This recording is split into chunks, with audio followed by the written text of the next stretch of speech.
Pag-usapan po natin ito hong lumabas na balita na magkakaroon daw ng leadership change diyan po sa dalawang kapulungan po sa Kongreso, ito hong House of Representatives at ito pong Senado, mga kabida, pagbukas mismo ng 20th Congress ngayong July 1, 2025 Itong balitang ito ay lumabas po sa Facebook page po, mga kabida, ng The Philippine Star. Actually, posted po ito 6 hours ago. Ang sabi po dito sa balita, New Senate President, House Speaker, Soto Chanco open to leadership changes in Congress. Ayan. Okay? Now, ito po yung balita. Babasahin ko lang po, mga kabida, at saka magre-react tayo. Both returning Senator Vicente Soto III and Navotas Representative Toby Chanco confirmed discussions about possible leadership changes at the Senate and the House of Representatives. Amid the weak showing of the administration candidates in the midterm elections, reports are swirling about possible leadership changes in the two chambers of Congress.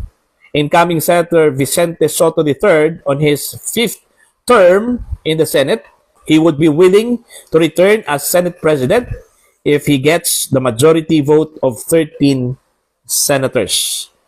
In a Zoom interview with reporters on Friday, May 16, Soto said 3 to 4 senators talked to him and asked him if he would be willing to return his previous post in the incoming 20th Congress. Ang sabi po ni Soto po dito, mga kabida, if I have the numbers, I will accept. They are saying their peers are ready to support me. I said if we have 13 votes, I will accept, Soto said. At the House of Representatives, those occupying leadership posts denied any looming change. But Navotas Representative Toby Chanco, campaign manager of the Alianza, said a gathering was called by Speaker Martin Romualdez amid the rumored leadership change. Chanco told Storycon on One News that several congressmen asked him if they should attend the meeting and sign statements of support for Romualdez, cousin of President Marcos.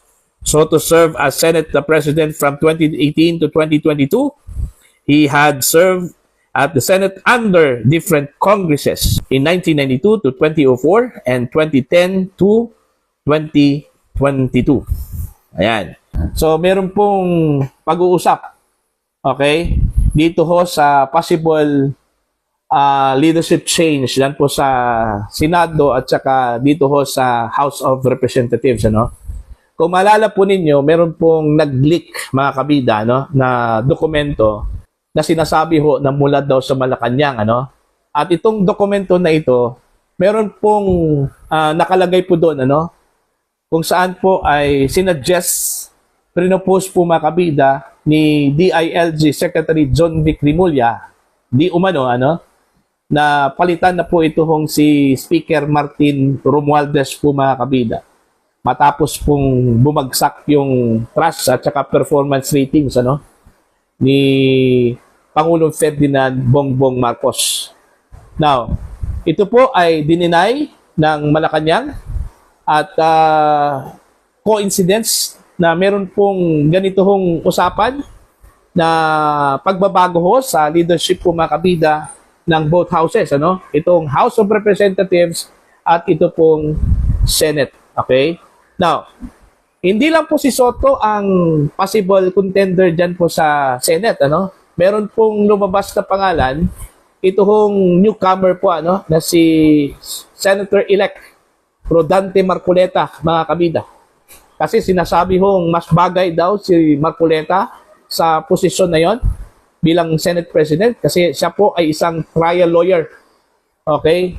Kaysa dito ho kay Senator Tito Soto, although naging Senate President na po ito, mga kabida, meron na pong experience, pero iba daw yung isang lawyer na magdadala ho, magtitimon daw, mga kabida, sa Senado.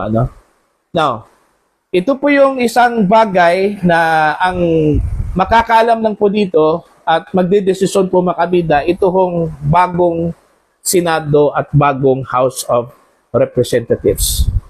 Alright?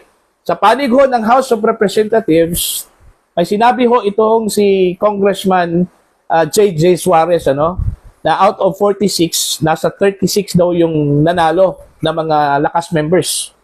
So meaning, malaking percentage po, ano, yung winning percentage po ng lakas.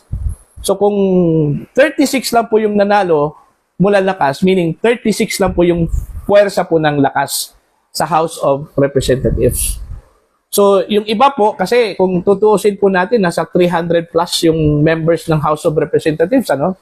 Kabilang na po dyan mga kabida, ito hong party list at iba pa pong mga representatives ng iba't ibang partido, ano? Okay? Nagkaroon lang po ng supermajority dyan dahil ho sa koalisyon, okay, ng iba't ibang partido po mga kabida.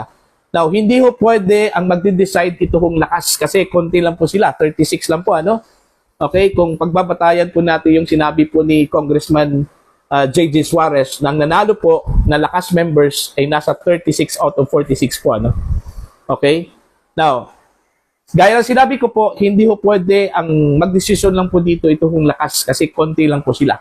Magdedepende po yan dito ho sa magiging desisyon ng iba pang mga representatives mula sa ibang mga partido, ano? Just like NP, itong Nationalista Party, ano? Nationalist People's Coalition, okay? National Unity Party, okay? Maging ito pong liberal, ano? PDP Laban, mga kabida. Now, kung magdidesisyon ito hong mga partido, ano, outside dito ho sa lakas, okay? At yung kanila pong desisyon ay suportahan po itong panukalang si Congressman Toby Chanco yung magiging speaker. Patay. Wala na pong magagawa ito hong si Speaker Romualdez dito, ano, mga kabida. Okay? Kasi po, yun nga eh. Ang sinabi po na isa po sa mga nakapabagsak daw kay PBBM, ito hong si Speaker Romualdez daw mga kabida, no? Dahil ho sa kanya hong mga decisions at perceived na corruption po sa House of Representatives. Okay? Base ho sa observation po mga kabida. Okay? Kaya nga, yung controversial na 2025 national budget, ano, medyo nakakabit po yun, ano, sa House of Representatives at Senate, ano, mga kabida. So, malaki po ang posibilidad, ano, depende po yan. Pwede hong si Marcoleta ang papalit, ano, bilang Senate President, although sa tradition po, ano, ng Senado, kung sino yung senior, kung sino yung may karanasan at matagal na po sa Senado, siya yung nagiging Senate President, mga kabida. Pero magdedepende po yan. Kung ang majority po mga kabida, ang pipiliin, yung bago, pero isang abogado, magaling, walang magagawa. Ito hong veteran na senador, ano, mga kabida. Para sa akin po, ano, mas bagay po itong si Rodante Marcoleta kaysa ho dito kay Senator Tito Soto, ano, mga kabida. So, yun po yung looming na possible candidates bilang Senate President dyan po sa Senate, ano. Sa House of Representatives, ito hong si Congressman Toby Chanco. At hindi la po simpleng congressman, ano, ito hong si Toby Chanco po mga kabida. Maliban po sa pagiging campaign manager po, ano, ng Alyansa para sa Bagong Pilipinas, siya po ay cousin-in-law ni Pangulong Ferdinand Bongbong Marcos sa side daw ng asawa po, ano, ni Congressman Toby Chanco po mga kabida. So pareho pa sila ni Speaker Romualdez at Toby Chanco na mayroong relasyon, ano, sa Pangulo po mga kabida.